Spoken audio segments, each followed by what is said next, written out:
जय हिंद स्टूडेंट्स। आज हम डिस्कस कर रहे हैं 7 जनवरी का सेकंड शिफ्ट का जेईई मेन का पेपर। और पेपर अगर आप ओवरव्यू करें तो मतलब आपके 25 सवाल है ना, 25 में से 18 सवाल के आसपास सवाल सिंपल है, 18 सवाल, और 3 से 4 सवाल ऐसे जो कैलकुलेटिव है, एक दो सवाल जो है तो थोड़े ट्रिकी से हैं, वो क्लिक करें ना करें ऐसे है। पर ओवरऑल पेपर आप देखें तो आप 18 से 20 सवाल आप सही कर सकते थे इसके, अगर आप एवरेज स्टूडेंट है तो।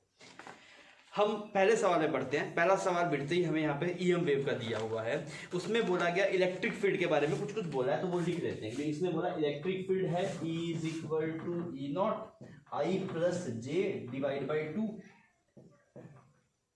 cos kz plus omega.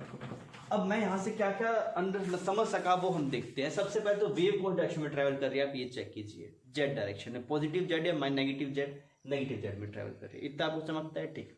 तो आप बोले सर वेव ऐसी चल रही है, ये एक्स प्लेन मान लेते हैं, ये एक्स, ये यहाँ पे वाई, और वेव किस तरफ जा रही है, अंदर की तरफ जा रही है वेव, फाइन। अच्छा, इलेक्ट्रिक फील्ड कौन से प्लेन में है, और ये आपके पास आई प्लस जे बाई 2, मतलब इस वाले में ऐसे, इस वाले लाइन का ऑपोजिट कर रहा है, यही हुआ ना, आई बाई 2 और जे बाई 2, फाइन। अच्छा, अब आपसे बोला गया कि एक चार्ज पार्टिकल को रखा गया, कौन से पॉइंट पे रखा गया, 0,0 पाई बाई के पे, तो उस पे लगने वाला फोर्स किस डायरेक्शन में है। देखिए यार, इस पे तो फोर्स लगेगा। अब क्या हुआ, ईएम वेव चली तो इलेक्ट्रिक फील्ड गिवन है, पर एक्चुअली इलेक्ट्रिक फील्ड भी होगा, मैग्नेटिक फील्ड भी होगा, तो वो मैग्नेटिक फील्ड नहीं दिया तो हमें थोड़ा ढूंढना पड़ेगा, थोड़ा ढूंढेंगे। हमें ये पता भाई, अगर आप चार्ज पे फोर्स निकालना है किसी पोजीशन पे, तो वहां पे आपको इलेक्ट्रिक फील्ड भी ऑब्जर्व करना है, मैग्नेटिक फील्ड भी ऑब्जर्व करना है, बिकॉज मैग्नेटिक फील्ड की वजह से क्यू वी क्रॉस भी रहेगा और इलेक्ट्रिक फील्ड की वजह से क्यू ई लगेगा, ठीक। तो मैंने बोला यार, उस टाइम जिस टाइम की बात हुई है, उस टाइम की और उस पोजीशन पे इलेक्ट्रिक फील्ड कितना है और किस तरह में थोड़ा चेक किया जाए।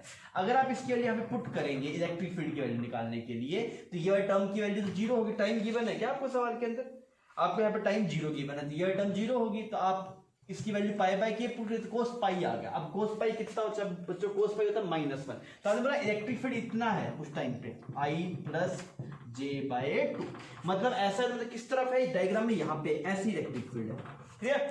तो अगर आप उस चार्ज पार्टिकल में बात करेंगे, तो चार्ज पार्टिकल पे इलेक्ट्रिक फील्ड की वजह से फोर्स कैसा लगेगा, ऐसा लगेगा, बहुत बढ़िया।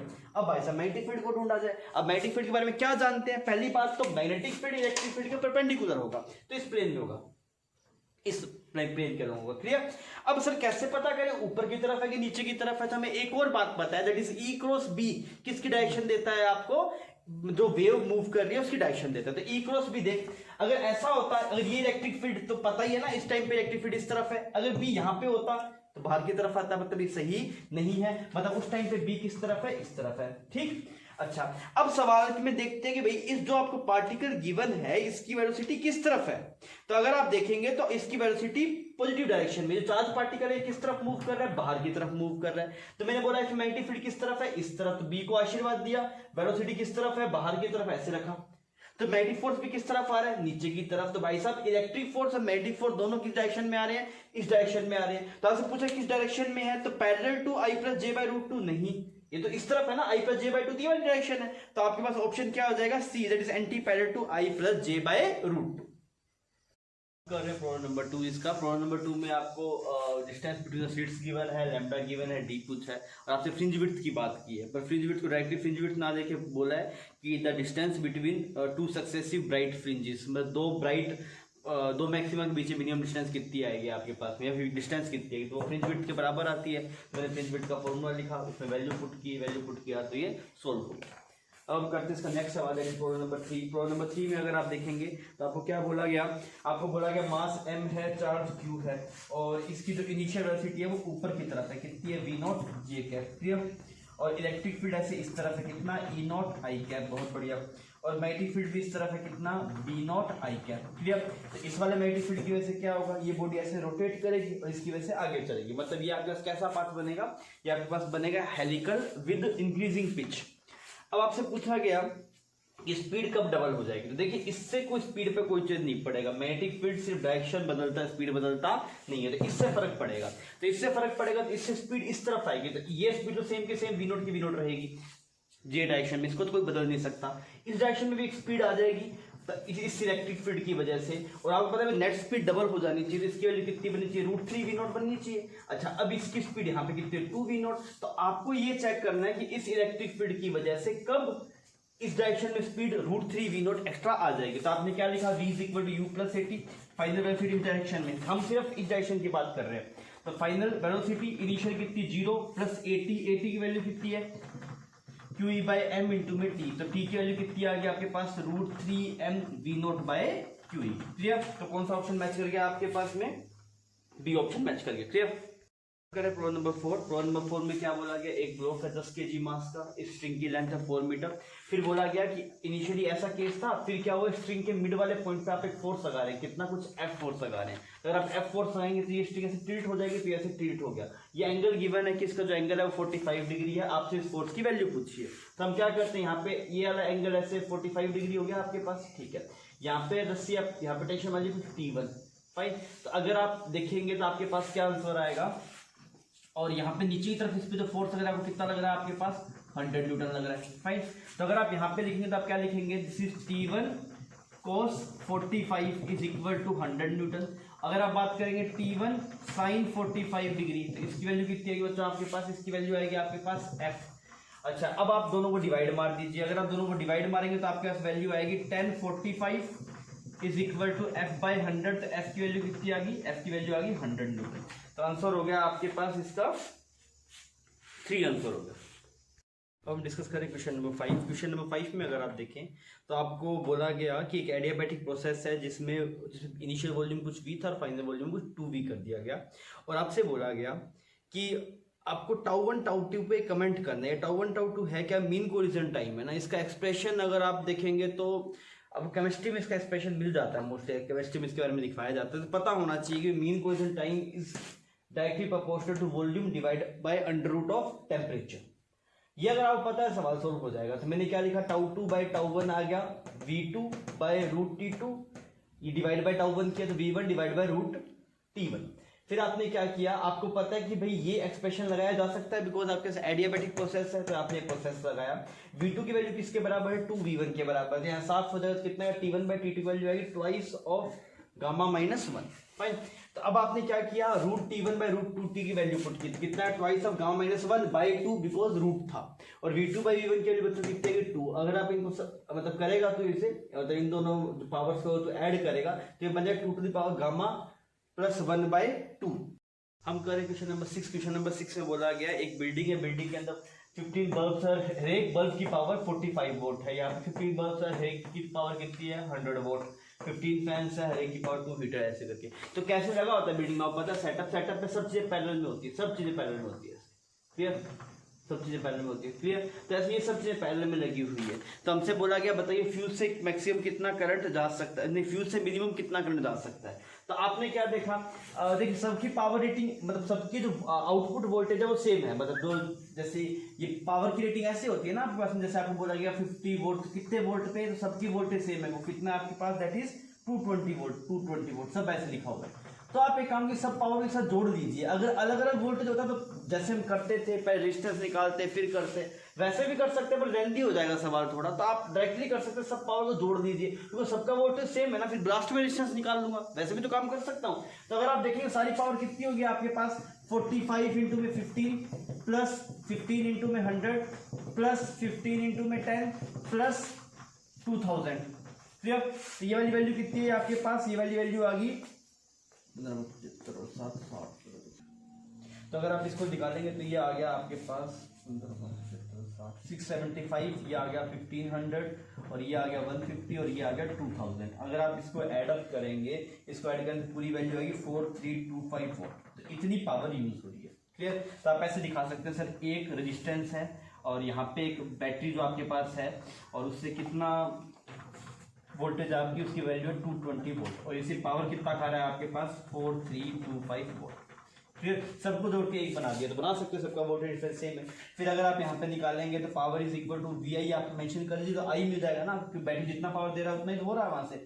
तो आपके पास पावर की वैल्यू है 4325, I की वैल्यू कितनी आ जाएगी 4325 डिवाइड बाय वोल्टेज 220, तो अप्रोक्स आ जाएगा 20। हम कर रहे हैं प्रॉब्लम नंबर 7। प्रॉब्लम नंबर 7 में आपको बोला गया 2 कार्नोट इंजन है, आइडियल है, और आपको टेम्परेचर बोला गया T1 और T2 के बीच में ऑपरेट हो रहे हैं। मतलब यहाँ का टेम्परेचर T1 है इसके हॉट रिजर्वायर का, और दूसरे कोल्ड रिजर्वायर का टेम्परेचर आपका T2 है। ये टी टेम्परेचर पे हीट रिलीज कर रहा है और ये टी पे एब्जॉर्ब कर रहा है, ये सवाल भी आपको गिवन है। और आपको एक बात बोल दी गई कि भाई इसका जो वर्क है वो W1 है, इसका वर्क कितना W2, और ये दोनों बराबर है, W1 is equal to W2।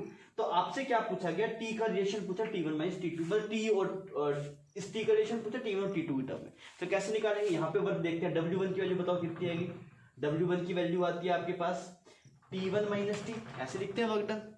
W2 की वैल्यू अगर आप निकालें तो कितना आएगा आपके पास, T2 माइनस T1, और ये दोनों बराबर है, बराबर कर दीजिए। तो T1 minus T is equal to T2 minus T. यहां से आपके पास कितना आएगा बच्चों, this one will be T minus T2। High temperature में स्लो टेम्परेचर लिखते हैं ना, तो ये हाई था T1 माइनस टी, यहाँ पे क्या है T माइनस T2, आप दोनों को बराबर कर दिया आपने। तो यहाँ से क्या है T1 plus T2 divide by 2 is equal to T। तो आपका कौन सा ऑप्शन सही होगा यहाँ पे, D option correct. Question number 8 में अगर आप देखेंगे तो आपके पास में एक डायोड लगाया गया, और ये डायोड किस में आपके पास फॉरवर्ड बायस में है। अगर डायोड फॉरवर्ड बायस है मतलब इससे करंट जाएगा, तो मतलब इसका कोई मतलब ये सिर्फ ये चेक करना था करंट जाएगा कि नहीं जाएगा। उल्टा लगा हुआ होता तो या तो जीनर होता तो वोल्टेज गिवन होता, जीनर नहीं है तो हम मानते इससे कोई करंट नहीं जाएगा। तो अभी इससे करंट जा रहा है, तो अब इसका कोई रूल मतलब इसका कोई रोल नहीं रहा। अब आपसे क्या पूछा गया, इन दोनों पोटेंशियल डिफरेंस।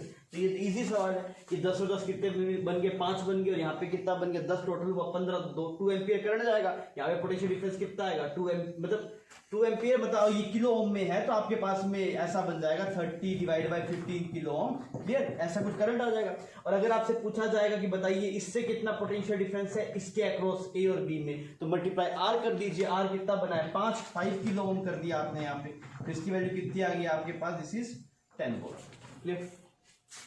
करें प्रॉब्लम नंबर 9। प्रॉब्लम नंबर 9 में क्या बोला गया, एक ऑब्जर्वर है जो कि रेस्ट पे है, एक ट्यूनिंग फोक है इसके पास आ रहा है किस स्पीड से, v स्पीड से, और एक ट्यूनिंग फोक इससे दूर जा रहा है वो भी v स्पीड से।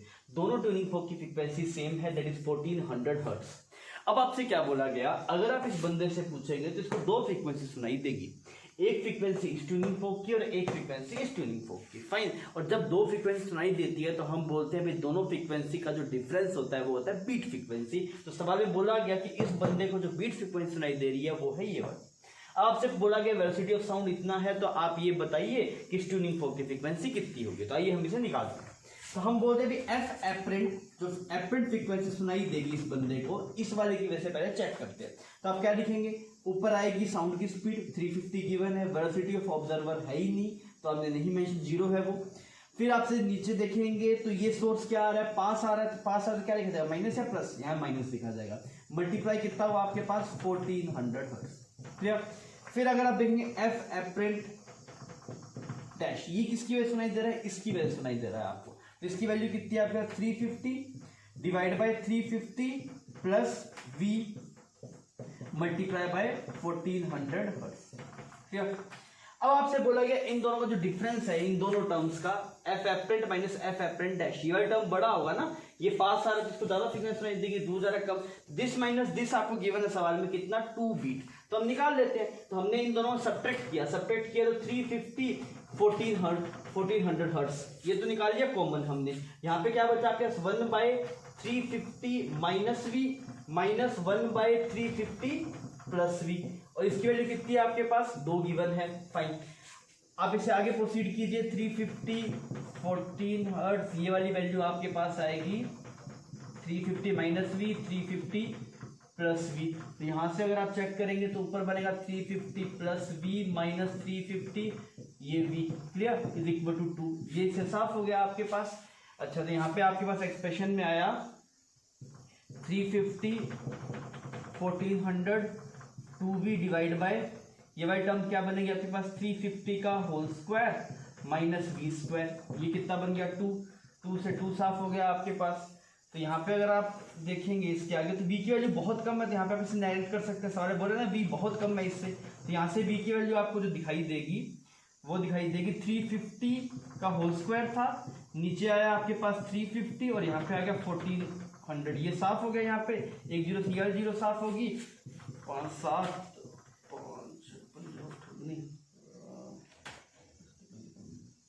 5 ठीक है, 1/4 मीटर पर सेकेंड।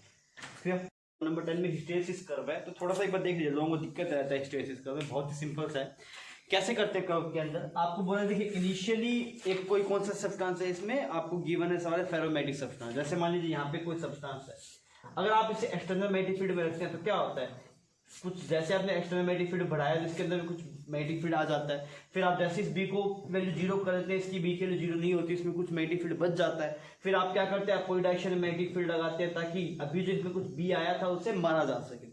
इस तरह कंसेप्ट होता है। इस चीज को इसने एक कर्व के थ्रू समझाया, वो समझते हैं। देखिए इनिशियली कोई मैग्नेटिक फील्ड नहीं था, ये एक्सटर्नल मैग्नेटिक फील्ड को बता रहा है, ये वाली वैल्यू, ये एक्सटर्नल मैग्नेटिक फील्ड कोरस्पॉन्डिंग है ये वाला, और ये है कि भाई इसके अंदर कितना मैग्नेटिक फील्ड जनरेट हुआ। तो सोचिए एक्सटर्नल कुछ नहीं था, इसके अंदर कुछ नहीं था, यहाँ से कर्व शुरू हुआ, फिर क्या हुआ, जैसे आपने इसके अंदर का मैग्नेटिक फील्ड बढ़ाया तो इसके अंदर मैग्नेटिक फील्ड 150 ज्यादा हो गया, ये 150 ज्यादा हो रहा है, डायग्राम में देखेंगे तो इसके अंदर कितना है, इसके अंदर पहुंचा यहाँ पे, तो यहाँ पे किसके बीच है 1 और 2 के बीच, तो कहां तक पहुंचा, 1.5 तक पहुंचा। क्लियर? तो ये जो इसके अंदर जो मैग्नेटिक फील्ड आ रहा है वो यहाँ पे शो हो रहा है, आप जो एक्सटर्नल लगा रहे हैं वो यहाँ पे शो हो रहा है। तो देखिए जैसे आप बाहर वाला मैग्नेटिक फील्ड बढ़ा रहे हैं, इसके अंदर मैग्नेटिक फील्ड बढ़ रहा है, बढ़ रहा है, बढ़ रहा है, यहाँ पे ये हो गया, ये मैक्सिमम हो गया आपके पास। फाइन। फिर आपने क्या किया, एक्सटर्नल मैग्नेटिक फील्ड को घटाना शुरू किया। अब घटाना शुरू किया तो वापिस उल्टा आना पड़ेगा, तो ये कर्व ऐसे जा रहा है, यहाँ पे ऐसे आ रहा है, यहाँ पे यहाँ पे यहाँ पे, इस वाले पॉइंट पे आपने एक्सटर्नल मैग्नेटिक फील्ड को जीरो कर दिया। एक्सटर्नल मैग्नेटिक फील्ड को जीरो कर दिया, पर इस मैग्नेट के अंदर मैग्नेटिक फील्ड जीरो नहीं हुआ, उसके अंदर कितना बचा, अभी 1। फाइन। फिर आपने बोला इसको मारा जाए, मतलब अभी इसके अंदर 1 टेस्ला बच गया ना मैग्नेटिक फील्ड, अब इसको मारना है तो क्या करना पड़ेगा, भाई हटा दिया तब भी बच गया 1 टेस्ला, अगर बच गया तो उल्टा लगाइए, उल्टा लगाइए तब जाके मरेगा। तब आपने उल्टी डायरेक्शन में मैग्नेटिक फील्ड लगाया, उल्टा डायरेक्शन में लगाया, जब आपने -50 टेस्ला उल्टी डायरेक्शन में लगाया तब इसका ये वाला 1 मरा। क्लियर? यहाँ पे अगर आप देखेंगे तो अब इसे मैग्नेटिक फील्ड की वैल्यू कितनी होगी, बी नेट 0, किसके अंदर, फेरोमैग्नेटिक सब्सटेंस के अंदर मैग्नेटिक फील्ड कितना हो गया आपके पास, 0 हो गया। क्लियर? फिर आपने सिमिलरली उल्टी डायरेक्शन में बढ़ाया मैग्नेटिक फील्ड, उल्टी डायरेक्शन में, अब उल्टी डायरेक्शन में मैग्नेटिक फील्ड और बढ़ाएंगे तो इस फेरोमैग्नेटिक सब्सटेंस में उल्टी डायरेक्शन मैग्नेटिक फील्ड आना शुरू हो जाएगा, तो यहां से लेके ऐसे यहां तक आ गया, तो ये कर्व ऐसे मूव कर रहा है यहाँ पर, ठीक, यहाँ पे पहुंच गए। फिर आपने क्या किया, इस उल्टी डायरेक्शन के मैग्नेटिक फील्ड को घटाना शुरू किया, वापस घटाया, वापस घटाया, वापस घटाया, जब इसके लिए आपने 0 कर दी तब भी कुछ मैग्नेटिक फील्ड बच गया। किस तरह बचा, आपके उल्टी डायरेक्शन में कितना बचा, ये भी उतना 1.5 टेस्ला। क्लियर? फिर आपने क्या किया, फिर आपने यहाँ पे 0 करके फिर वापस इस डायरेक्शन में लगाया, तो कर्व ऐसे जाता है, कर्व ऐसे जाता है, यहां से चलता है। क्लियर?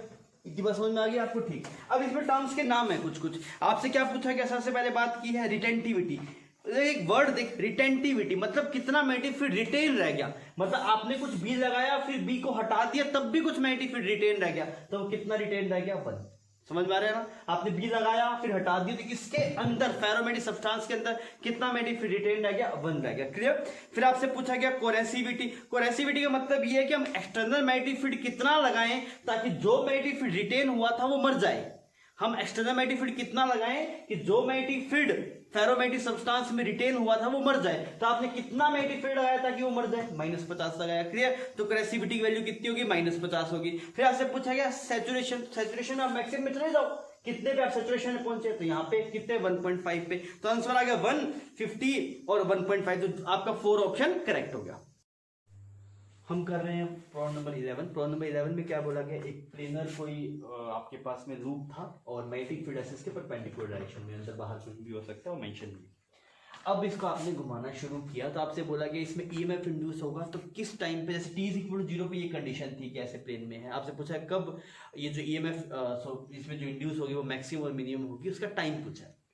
तो मैंने बोला यार ईएमएफ इंड्यूस होने के लिए कब होगी, क्या होगी, इसके लिए हम फ्लक्स लिख लेते हैं। तो फ्लक्स को लिखा तो BA cos theta, B dot A होता है ना, BA cos थीटा आ गया। अगर आप यहाँ पे ईएमएफ निकालेंगे तो ईएमएफ कितना आएगा आपके पास, B πr² sin omega T और 1 ओमेगा यहाँ पे आ गया। अच्छा, अब जब मैक्सिमम ईएमएफ होगा उस टाइम पे इसकी वैल्यू मैक्सिमम होगी, और जब मिनिमम होगा तब इसकी वैल्यू मिनिमम होगी। तो अगर आप देखिए t = 0 पे आपके पास में कितना होगा, 0 ही होगा। फाइन।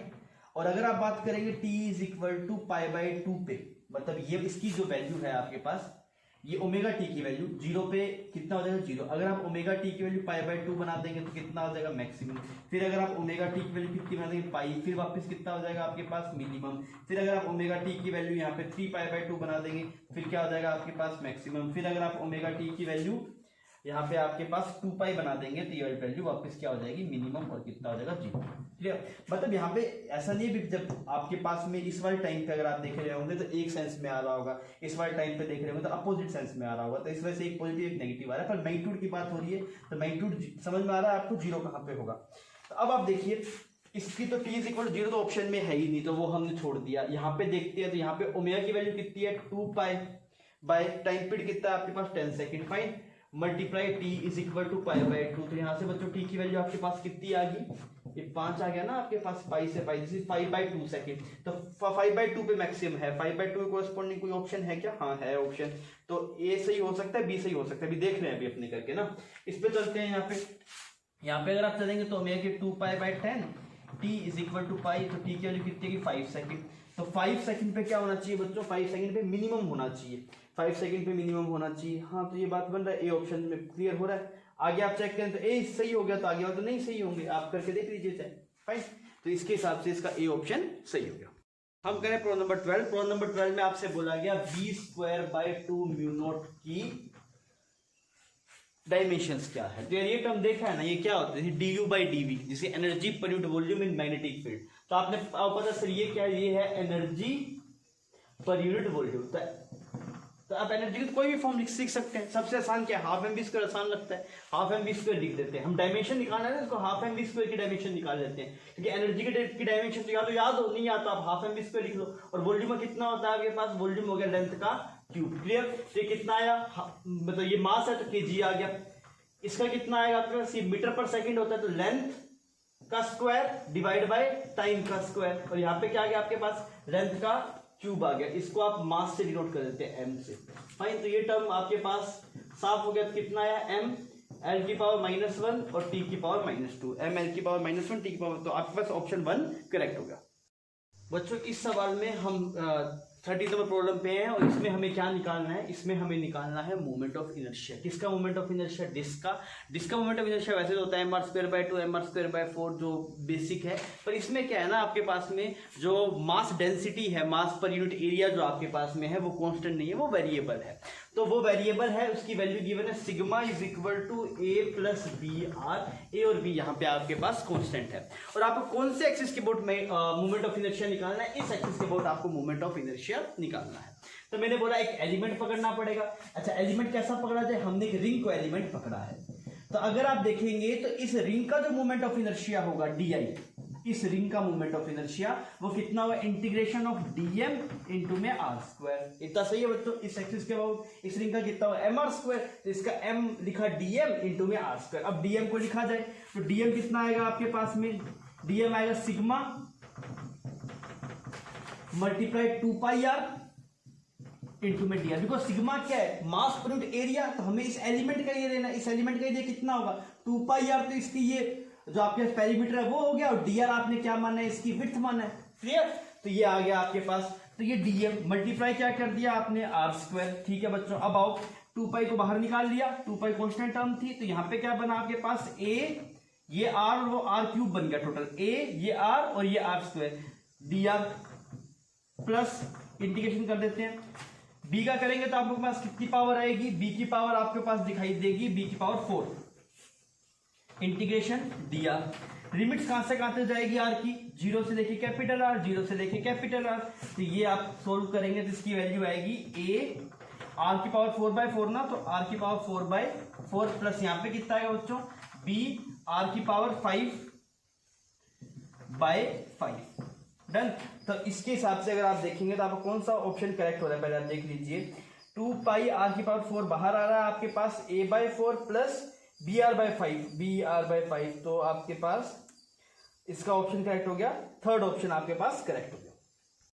प्रॉब्लम नंबर 14 में क्या है, एक एलिवेटर गिवन है, उसमें 10 बंदे बैठे हैं, 10 पर्सन है, और हर एक पर्सन का मास आपको गिवन है एवरेज 68 kg। एलिवेटर का मास गिवन है 920 kg, और ये जब एलिवेटर ऊपर जाता है तो फ्रिक्शन फोर्स मिल रहा है, वो कितना लग रहा है आपके पास 6000 न्यूटन। ठीक है।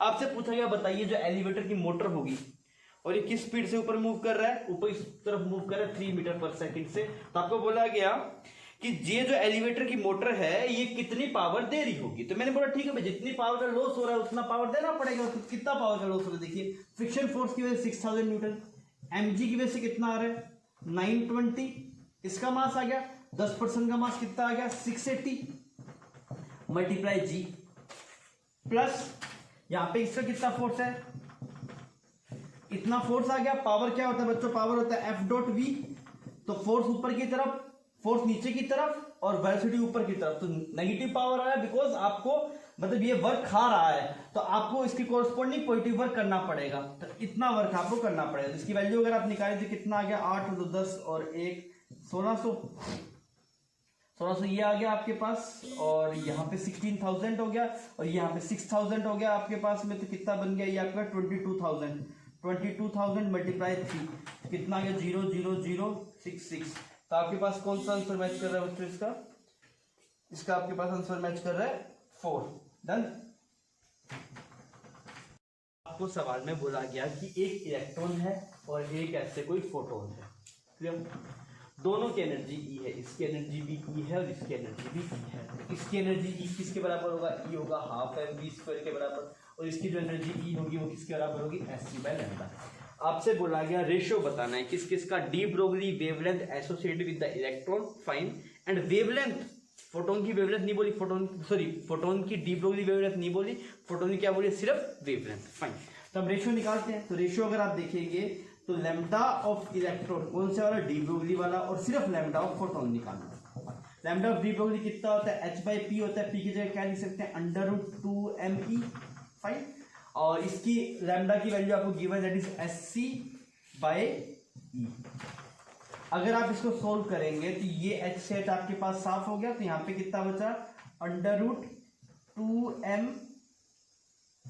ये वाली वैल्यू ऊपर चली जाएगी, आपके पास आएगा e/2m, ये e ऊपर चला जाएगा ना, और यहाँ पे क्या बचेगा 1/c। तो कौन सा ऑप्शन मैच कर गया आपका 1 मैच कर गया। तो 16 नंबर प्रॉब्लम में बोला गया एक पाइप है, उसका मैक्सिमम डायमीटर है 6.4 सेंटीमीटर और मिनिमम डायमीटर है 4.8 सेंटीमीटर। तो आपसे ये बोला गया कि मैक्सिमम और मिनिमम वेलोसिटी कितनी होगी। सिंपल सवाल है, हमें क्या पता है कि हम इक्वेशन ऑफ कंटिन्यूटी लगा देते हैं। क्या लिखते हैं, हम लिखते हैं a1v1 = a2v2। अच्छा, जहां पे a मैक्सिमम है वहां पे v बताओ बच्चों क्या होगा, v वहां पे क्या होगा मिनिमम होगा, और जहां पे a मिनिमम है वहां पे v क्या होगा आपके पास मैक्सिमम होगा। अब आपसे किसका क्या पूछा गया, आपसे मिनिमम और मैक्सिमम पूछा गया, तो v minimum divide by v maximum, इसको क्या लिखेंगे हम, this is a minimum divide by a maximum. अच्छा, a मिनिमम की वैल्यू बताइए कैसे लिखेंगे, पाई d गिवन है, पाई d²/4 कर देते हैं, पाई d²/4 का रेशियो आ गया, ये d1 d2 ये सब साफ हो गया आपके पास। तो d1² का आप रेशियो देख लीजिए, तो ऊपर बनेगा 4.8, नीचे क्या बनेगा 6.4 और 6.4। अभी सोल्व कीजिए आप, तो अगर आप देखेंगे तो ये 4 से गया और ये 16 आ गया, 12 16, फिर ये गया 3 से 4 से वापस काट देते हैं इसको, 4 कितना है बच्चों आपके पास, दिस इज 9/16 मतलब थर्ड ऑप्शन आपका करेक्ट होगा। आपको बोला गया कि कोई एक बॉक्स है, उसका वेट पोल के ऊपर 196 न्यूटन है और इक्वेटर पे उसका वेट कितना होगा। तो पहले ये सोचना चाहिए सर इक्वेटर पे वेट में डिफरेंस आएगा क्यों। देखिए, अगर आप पोल पे जाएंगे तो पोल पे सिर्फ mg लगेगा, पर अगर आप इक्वेटर पे जाएंगे तो mg भी लगेगा और m⍵², ये कौन सा फोर्स है सेंट्रीफ्यूगल फोर्स। अगर आप यहाँ पे इक्वेटर पे जाके देखेंगे ना, तो वेट अगर आप इक्वेटर पे जाके कैलकुलेट करना चाहेंगे, नेट कितना आएगा mg - m⍵²r। mg की वैल्यू वाले पता है कितनी है 196 माइनस m की वैल्यू 19.6, ओमेगा कितना है, अब अर्थ का ओमेगा निकालना है, तो अर्थ एक चक्कर काटेगा तो 2π अगर कवर करे, कितने टाइम में काटता है 24 आवर्स में, हमें सेकंड में चाहिए। फिर आप इसकी रेडियस मल्टीप्लाई कर दीजिए, कितनी रेडियस गिवन है सवाल में आपको 6400 किलोमीटर में है, तो हमें मीटर में चाहिए तो 1000 आ गया, क्लियर। यहाँ से अगर आप f इक्वेटर की वैल्यू निकालेंगे, f इक्वेटर की वैल्यू मतलब जो वेट लग रहा होगा इक्वेटर पे, आप सोल्व आउट करेंगे तो इसकी वैल्यू आएगी आपके पास 195.3 न्यूटन के आसपास, क्लियर। अगर आप 18 नंबर प्रॉब्लम में देखेंगे तो आपको क्या गिवन है, आपको गिवन है कि एक लेंस है और उसका रिफ्रैक्टिव इंडेक्स 3/2 और उसे एयर में रखा गया, दोनों तरफ रिफ्रैक्टिव इंडेक्स 1 है, इसकी एक रेडियस हमने R1 R2 हमने मानी है। सवाल में गिवन था कि इसकी फोकल लेंथ 16 है, फिर बोला गया इसी लेंस को एक और मीडियम में डिप किया गया जहां का रिफ्रैक्टिव इंडेक्स 1.42 है। आपको बोला गया इस मीडियम में इसकी रिफ्लेक्टिव जो फोकल लेंथ है वो f1 है और यहाँ पे कुछ f है और आपसे फाइनली सवाल में f1/f की वैल्यू पूछी गई। तो मैंने क्या किया, 1/f की वैल्यू निकाली μl/μm -1 1/r1 -1/r2। सिमिलरली यहाँ पे निकाला μl/μm, की वैल्यू 1.42 -1 1/r1 -1/r2। आपने डिवाइड किया, आपने ऐसे निकालेंगे, इसकी वैल्यू आपके पास आएगी अप्रोक्सीमेटली बस बहुत नजदीक आएगी 9 के। फाइन, ये प्रॉब्लम आपका खत्म हुआ। अभी हम डिस्कस कर रहे हैं प्रॉब्लम नंबर 19। प्रॉब्लम नंबर 19 में अगर आप देखेंगे तो आपको बोला गया कि भाई जो एक्टिविटी है वो 700 से 500 फोल्ड होगी। तो मैंने वो फॉर्मूला यूज कर दिया, n = n0 t to the power - λt। n की वैल्यू कितनी होगी 500, वो क्योंकि activity directly proportional to n ना, dn/dt क्या था लैम्डा इनटू में, लैम्डा तो कांस्टेंट है। तो ये 500 ये 700, n0 इनिशियल एक्टिविटी 700 थी, तो एक्टिविटी क्या है लैम्डा इनटू में, लैम्डा तो कांस्टेंट है ना, तो एक्टिविटी को डायरेक्टली n मान सकते हैं बिकॉज लैम्डा लैम्डा कट जाएगा ना यहाँ पे। ये आ गया आपका एक्सप्रेशन। यहाँ पे आपने इसको इस तरफ लेके तो आया l मतलब 5/7, फिर log ले लिया तो ln 5/7 = λt। अच्छा, यहाँ पे -λt है आपके पास में, क्लियर। फिर आप क्या करेंगे, इसको लिख देंगे, this will become ln -ln 5/7 divide by t की वैल्यू आपको पता है 30 मिनट्स है, तो यहाँ पे आ गया। तो यहाँ से अगर आप कैलकुलेट करेंगे तो t हाफ की वैल्यू होती क्या, t आप होता है ln 2/λ। ln 2 की वैल्यू ln 2 रख दी, लैम्डा 2 की वैल्यू लिखते हैं, लैम्डा की वैल्यू रखते हैं, लैम्डा की वैल्यू आएगी ln 7/5। फाइन, 7/5 और यहाँ पे ऊपर चला जाएगा आपके पास, दिस इज 30 मिनट। क्लियर। अब क्या करें हम, इसको आप खोल सकते हैं, तो ये बन जाएगा ln 2 divide by ln 7 minus ln 5 into this is 30 minute. आप इसे नोट कर दीजिए। फाइन, इसको अगर आप सॉल्व आउट करेंगे तो आपके पास इसका जो आंसर आएगा वो आएगा 62 मिनट्स के आसपास। क्लियर। अगर आप प्रॉब्लम नंबर 20 में देखेंगे तो आपको एक आरएल सर्किट गिवन है और आपसे बोला गया 20 वोल्ट की बैटरी से एक इंडक्टर को रेजिस्टेंस को जोड़ा गया है और आपको करंट का रेशियो बताना है, t = इन्फिनिटी पे एंड t = 40 पे। सबसे पहले हम t = इन्फिनिटी पे निकालते हैं। t = इन्फिनिटी पे आपको याद है कि t = इन्फिनिटी पे इंडक्टर से कोई करंट जाता नहीं, मतलब जो इंडक्टर कोई भी आपको ईएमएफ शो नहीं करता, तो आप t = इन्फिनिटी के लिए इंडक्टर को क्या कर सकते हैं, शॉर्ट कर सकते हैं। तो आपके पास में I @ इन्फिनिटी कितना आ जाएगा बच्चों, 4 एम्पीयर आ जाएगा। फाइन, अगर आपको किसी जनरल टाइम पे निकालना है तो हमें करंट की इक्वेशन लिखनी पड़ेगी। क्या इक्वेशन थी, करंट की इक्वेशन थी I = I0 1 - e to the power - t/τ।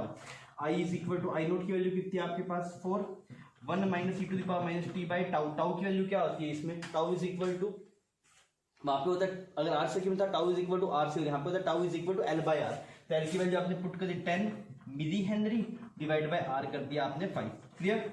अच्छा, I0 की वैल्यू मुझे पता है, आपने 4 यहाँ पे पुट कर दी, हमें I निकालना है t = 40 पे। हम पुट कर दें, देखिए ये बन गया 4, 1 - e to the power, t की वैल्यू 40 सेकंड ना, तो ये कितना आ गया फिर 200 डिवाइड बाय 10 और यहाँ पे आपके पास आ जाएगा बच्चों मिली हेनरी ना, दिस इज 1000। तो ये एक आपके पास साफ हो गया। हम डिस्कस करें प्रॉब्लम नंबर 21। प्रॉब्लम नंबर 21 में क्या बोला गया, एक 60 पिकोफैराड का एक कैपेसिटर था, उसे 20 वोल्ट से चार्ज किया गया। फाइन, फिर इस चार्ज कैपेसिटर को यहाँ पे एक अनचार्ज 60 पिकोफैराड की कैपेसिटर के साथ में ज्वाइन कर दिया गया। तो इस प्रोसेस के अंदर जो एनर्जी का लॉस हुआ कितना हुआ, कौन से प्रोसेस की बात हो रही है, यहाँ पे चार्ज हो चुका है उसके बाद से बात हुई है। सबसे पहले हम देखते हैं इस पे चार्ज कितना आएगा आपके पास। तो आपके पास यहाँ पे चार्ज देखेंगे तो आपके पास आएगा 1200 into 10 to power -12 coulomb. Clear. Pico का मतलब 10 to power -12 होता है। फाइन, तो यहाँ पे ये चार्ज आ गया आपके पास Q और इस Q की वैल्यू यहाँ पे मुझे पता है। जैसे ही आप इसे ज्वाइन करेंगे ना, यहाँ पे ज्वाइन करने के बाद में क्या होगा, ये चार्ज इन दोनों में डिस्ट्रीब्यूट होगा और अगर दोनों ही कैपेसिटी बराबर तो इक्वल जाएगा, तो फाइनल चार्ज डिस्ट्रीब्यूशन ऐसा दिखाई देगा आपको कुछ। फाइनल चार्ज डिस्ट्रीब्यूशन आपको ये दिखाई देगा, यहाँ पे बच जाएगा Q/2 और यहाँ पे भी कितना आ जाएगा Q/2। फाइन, अगर आप इस वाले प्रोसेस में एनर्जी का लॉस देखें तो इनिशियल पोटेंशियल एनर्जी कितनी थी, इनिशियल पोटेंशियल एनर्जी सारी इसमें स्टोर थी, तो कितनी थी, हाफ CV² से कर लेते हैं। V² की वैल्यू कितनी है आपके पास यहाँ पे 400। हम देख रहे हैं कि इनिशियल इस कैपेसिटर में कितनी एनर्जी थी, तो अगर आप यहाँ पे देखेंगे तो ये आ गया 200, तो आपके पास आ गया टोटल 12,000 पिको जूल आप लिख सकते हैं। फाइन, अगर आप निकालेंगे U फाइनल, तो अब आप देखिए चार्ज हाफ हो गया और तो पोटेंशियल डिफरेंस भी हाफ ही होगा because V = Q/C, Q half तो पोटेंशियल डिफरेंस भी हाफ। तो अब आप U फाइनल लिखते हैं तो स्पीड से करते हैं हाफ C इक्वल इंटू में V²। C इक्वल कितना, दोनों पैरेलल में माने जाएंगे, दोनों पैरेलल में अगर आप माने तो कितना आएगा, ये 120 और वोल्टेज की वैल्यू कितनी है ये आपके पास, दिस इज 100। तो यहां से अगर आप देखेंगे तो ये आपके पास 60 अगर कितना है 6000 पिकोफैराड, तो कितनी एनर्जी लॉस होगी, तो इन दोनों का जो डिफरेंस था इन दोनों एनर्जी का वो लॉस हो गया। कितना लॉस हुआ आपका 6000 पिकोफैराड आपके पास लॉस हो गया। आपसे किसमें पूछा जा रहा है, नैनो जूल में पूछा जा रहा है, तो 3 जीरो काट दीजिए, कितना बचेगा 6 नैनो जूल। फाइन, तो इसका आंसर कितना आ जाएगा 6 आ जाएगा।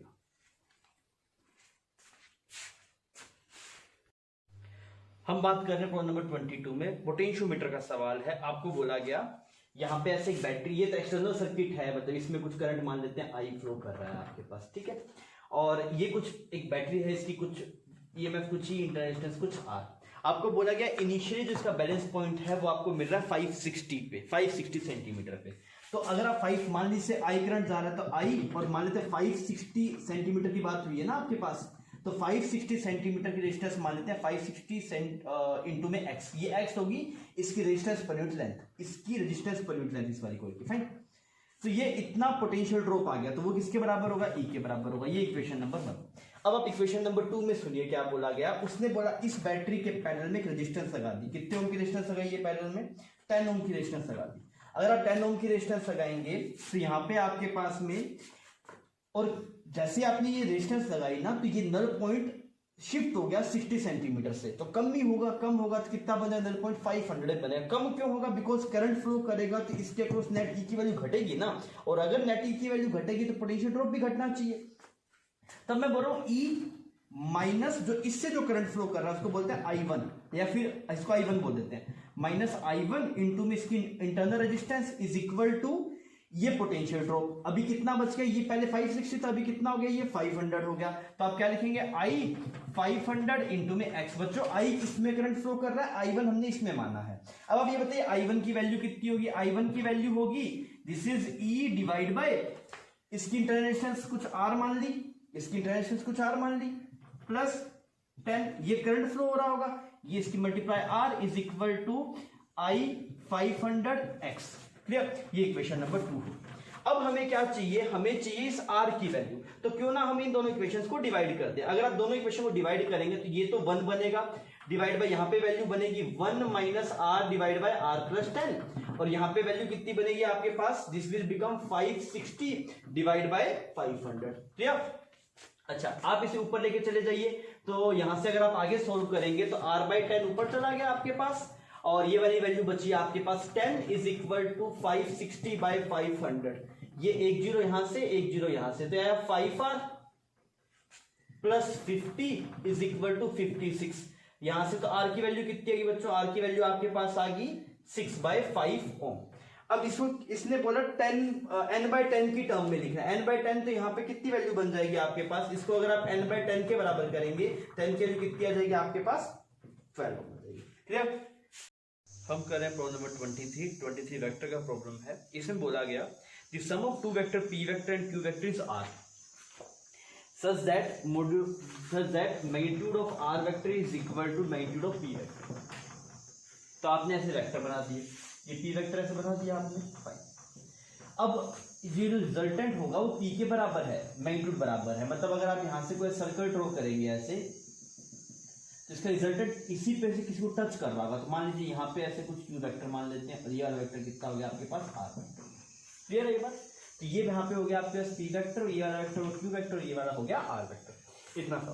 फिर इसने बोला गया कि आपको एंगल निकालना है किसके बीच में, 2p और q के बीच में, 2p और q। तो मैंने बोला यार ये p तो है ही है, ये p तो है ही है। अच्छा अब इसमें क्या क्या कर सकते हैं, ये दोनों वेक्टर बराबर है, तो ये वाला एंगल थीटा मान लेता हूँ, तो ये वाला एंगल भी क्या हो जाएगा थीटा, बिकॉज दोनों साइड्स बराबर है तो अपोजिट एंगल ही बराबर होंगे। अब हमें क्या करना है, हमें बोला कि 2p और q का रिजल्टेंट निकालो, तो p में एक और p जोड़ दिया, तो ये क्या बन गया बच्चों 2p बन गया। अच्छा ये अगर 2p बन गया तो आपको ये नया रिजल्टेंट बनेगा, कौन से वाला, ये वाला, दिस इज r न्यू, ये न्यू रिजल्टेंट है आपके पास में। आपको क्या करना है, इस रिजल्टेंट और इसके बीच में निकालना है 2p के बीच में, ये वाला एंगल आपको बच्चों फाइंड आउट करना है। तो कैसे किया जाए, देख ये थीटा खत्म, अब ये दोनों भी बराबर है क्योंकि ये r वेक्टर था और ये p वेक्टर है, तो ये दोनों ही बराबर है। अगर ये दोनों बराबर है तो ये वाला एंगल अगर आपके पास में, जैसे सेम साइड होगी ना आपके पास में, तो अगर ये वाला एंगल आपके पास में कुछ फाई हुआ मान लीजिए, तो ये वाला एंगल बच्चों कितना होगा आपके पास फाई होगा। तो ये फाई और थीटा तो बराबर होगा ना, इतना आपको समझ रहा है कि ये आप इस सर्कल के इधर वाले कोने पे आ गए, इधर सर्कल के इधर वाले कोने पे आ गए, ये रेडियस है, ये वाला रेडियस है, तो ये सब बराबर है ना आपके पास में, तो फाई और थीटा दोनों क्या है आपके पास बराबर, ये जितना होगा उतना ही ये होगा। और अगर आप देखें तो आप ये वाला पूरा पार्ट डाया बन गया और ये वाला ऐसे बन गया, तो ये वाला एंगल कितना आएगा आपके पास में, अगर आप ये देखेंगे तो ये 2 थीटा हो गया, थीटा हो गया, टोटल कितने एंगल हो गया आपके पास, 2 थीटा प्लस 2 थीटा, इसकी वैल्यू कितनी आ गई आपके पास 180 डिग्री, तो थीटा की वैल्यू कितनी है आपके पास 45 डिग्री। आपको किसके बीच में निकालना था, the angle theta resultant the angle theta in degree that the resultant of हमें 2p और 2p का जो रिजल्टेंट है ना, इस रिजल्टेंट और इस q के बीच में एंगल निकालना, तो कितना है 2 थीटा, तो 2 थीटा की वैल्यू कितनी आ रही है बच्चों 90 डिग्री। तो अगर आप चाहते हैं ऐसे ज्योमेट्री से भी कर सकते थे, ये डाया बन गया, ये वाला एंगल से निकालना था, ये वाला एंगल कितना हो जाएगा 90 डिग्री। हम डिस्कस करें प्रॉब्लम नंबर 24 में क्या बोला गया, सेंटर से बी हाइट के ऊपर एक फोर्स लगाया जा रहा है F, और आप चाहते हैं क्या कि ब्लॉक टोपल ना करे, चलने से पहले ब्लॉक टोपल ना करे, ठीक। तो अगर ये आपको यहाँ पे सेंटर ऑफ मास हो गया, इस वाले पॉइंट पर आप देखें तो फ्रिक्शन पीछे की तरफ लग रहा होगा, जस्ट चलवाना चाहते हैं तो आप ये μmg फ्रिक्शन हो गया, फाइन। हम चाहते हैं कि टोपल ना करें, तो अगर, और यहाँ पे क्या आ गया आपके पास ऐसे नॉर्मल आ गया, नॉर्मल के लिए किसके बराबर आ गया आपके पास mg के बराबर। तो जस्ट चलने वाला है तो आप इस वाले पॉइंट के अबाउट कर सकते हैं, इसके अबाउट करें तब भी हो जाएगा, पर फिर 3 चीजों को टॉप लेने पड़ेंगे, तो मैं इसके अबाउट कर रहा हूँ। इसके अबाउट अगर आप करेंगे तो एक mg फोर्स भी है यहाँ पे, तो इसका टॉर्क 0 होगा, नॉर्मल का टॉर्क 0 होगा, 2 ही चीजें बची, एक ये फोर्स का टॉर्क और एक इसका टॉर्क। तो आपने बोला इसका टॉर्क कितना है, ये टोपल करवाना चाहता है, ये फोर्स कितना आया F a/2 प्लस b आया, फाइन। अगर आप mg का टॉर्क देखें तो mg कितना आएगा, mg इंटू में a/2। आप अगर जस्ट चलाने का केस उसको उठा रहे हैं तो f की वैल्यू किसके बराबर होगी, μmg के बराबर होगी, तो आपने देखा यहाँ पे μmg a/2 plus b is equal to mg a/2, mg ने mg को मान दिया, यहाँ पे इसकी म्यू की वैल्यू 0.4, तो 0.4 आ गया आपके पास, 0.4 this is a/2 plus b is equal to a/2। अब हमें चाहिए क्या, हमें चाहिए वैल्यू b/a की वैल्यू चाहिए, तो हम पूरे को डिवाइड कर देते हैं, तो पूरे अगर आप डिवाइड करेंगे तो ये बन गया 1/2 प्लस b/a 1/2, और इसको यहाँ पे नीचे ले गए थे अपने, तो ये बन जाएगा 10/4 ना, 10/4 दिस इज बिकम 5/2। तो यहां से अगर आप सोल्व करेंगे तो b/a की जो वैल्यू आएगी, ये वाली वैल्यू बनी 5/4 माइनस 1/2, तो b/a की वैल्यू यहां से अगर आप निकालेंगे 4 एलसीएम आ गया, 5 माइनस 2 कितनी आ गई वैल्यू आपके पास 3/4। आपसे b/a मल्टीप्लाई 100 पूछा है, तो b/a मल्टीप्लाई 100 अगर आप करेंगे तो बच्चों 75 वैल्यू आ जाएगी, डन। हम पहुंच गए लास्ट प्रॉब्लम पे, 25 प्रॉब्लम में क्या बोला गया, स्टीम है आपके पास कितने पे 100 डिग्री पे, मास नहीं गिवन, m वही निकालना है, उसको आइस से मिक्स किया गया, 0 डिग्री पे आइस है, और इस कॉम्बिनेशन का जो फाइनल टेम्परेचर आ रहा है टी फाइनल, वो आ रहा है आपके पास 40 डिग्री सेंटीग्रेड। तो आपको m की वैल्यू पूछिए।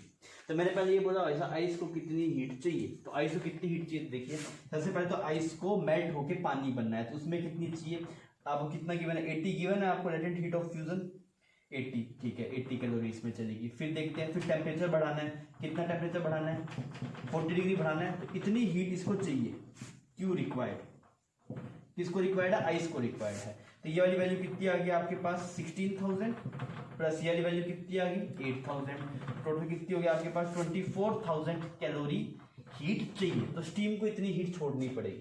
अब देखते हैं स्टीम को कितनी हीट स्टीम ने रिलीज की होगी। सबसे पहले तो स्टीम को पानी बनना पड़ेगा, कितनी हीट रिलीज करके, ये 540 m इंटू में 540। फिर स्टीम को 100 डिग्री से 40 पे आना है, तो कितना m इंटू में 60, और उसका 1 आता है ना स्पेसिफिक हीट, तो वो 1 को दिखाया है यहाँ पे। तो ये वैल्यू कितनी आ गई 600 m, मतलब स्टीम ने इतनी हीट रिलीज की और आइस ने इतनी हीट ली। तो अगर टेम्परेचर सेम एक्वायर हुआ है 40 डिग्री, तो जितनी ये छोड़ेगा उतनी इसको लेना पड़ेगा। तो आप इसको बराबर कर दीजिए, 24,000 इज इक्वल टू 600 m, ये 0 0 साफ हो गया। तो यहाँ पे कितना आ गया बच्चों, m is equal to 60 gram, sorry 40 this is 40 gram, fine. तो आपके पास में स्टीम आ गया 40 ग्राम। ठीक है बच्चों, ये पेपर खत्म हुआ। पेपर का लेवल अगर आप देखेंगे तो कुछ सवाल थे जो थोड़े कैलकुलेटिव थे, और सवाल ठीक है थे जैसा जेईई मेंस का एग्जाम होता है। Okay, thank you.